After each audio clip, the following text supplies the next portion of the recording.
Le journal des sports, Ange Assoukro.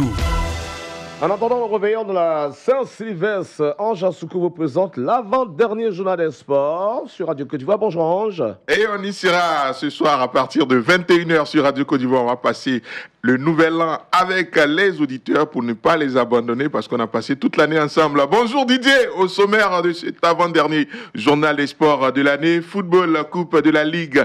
Le Lys de Sassandra et la FAD, le tenant du titre, ont arraché hier leur ticket pour la finale. Les deux demi-finales se sont jouées au tir au but. Première Ligue anglaise, Liverpool City, Chelsea United victorieux. Italie, Serie A, Juve, Naples, Inter s'impose pour les derniers matchs de l'année.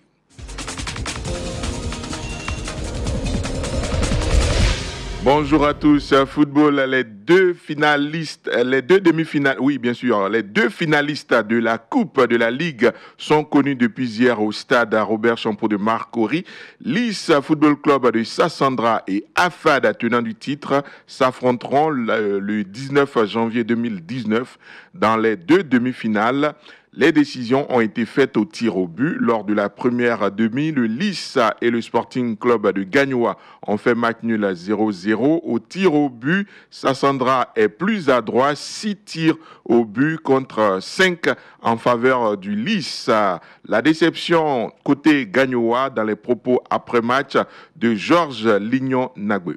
L'aventure s'arrête et nous n'avons pas pu marquer les pénaltys. Nous avons été battus. Je crois que nous allons nous encore remettre au travail pour pouvoir entamer le championnat. Surtout qu'il y a la trêve, on va changer certains joueurs et puis on va voir ce que ça va donner. Mamadou Dia, président du Lys de Sassandra, le premier qualifié pour la finale. Oui, mais comme je dis toujours, c'est une grâce divine, une grâce divine que pour cette première saison à Ligue 1, que nous puissions arriver dans ces moments difficiles en finale de la Coupe de la Ligue. On ne peut que remercier Dieu. Je pense qu'il y a un sens divin là-dedans. Moi, je suis croyant, comme je vous ai dit. Tout ce que nous faisons est basé sur la foi en Dieu. Vous savez ce que notre club traverse, des moments difficiles, avec beaucoup de remous, mais on a toujours gardé la foi. Et Dieu est en train de nous montrer que nous devons toujours rester ancrés en lui. Et donc, nous travaillons doucement et on remercie Dieu. Cette finale va nous faire beaucoup de bien, beaucoup de bien.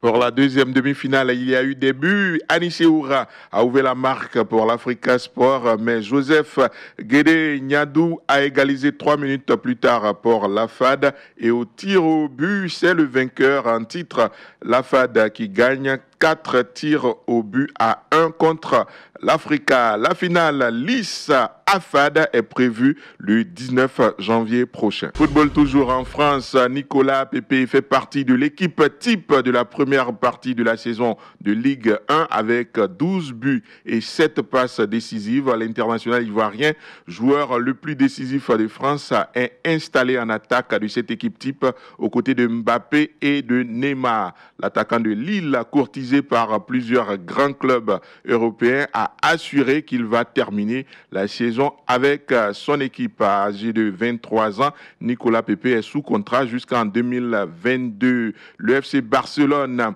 a manifesté hier son intérêt pour le Parisien Adrien Rabiot tout en précisant qu'aucun accord n'a été conclu avec le joueur. Un autre Ivoirien fait parler de lui, mais malheureusement pas pour de bonnes raisons. Eric Bailly a vu rouge lors de la dernière rencontre de la 20e journée de Première Ligue en Angleterre entre Manchester United et Bournemouth, alors que son équipe United menait confortablement 4 buts à 1. Le défenseur ivoirien est allé poser un tacle aussi dangereux qu'inutile, loin de ses bases. Il a été logiquement exclu, ce qui a entaché le 3e succès consécutif du nouvel entraîneur Ole Gunnar Solskjaer de Manchester United.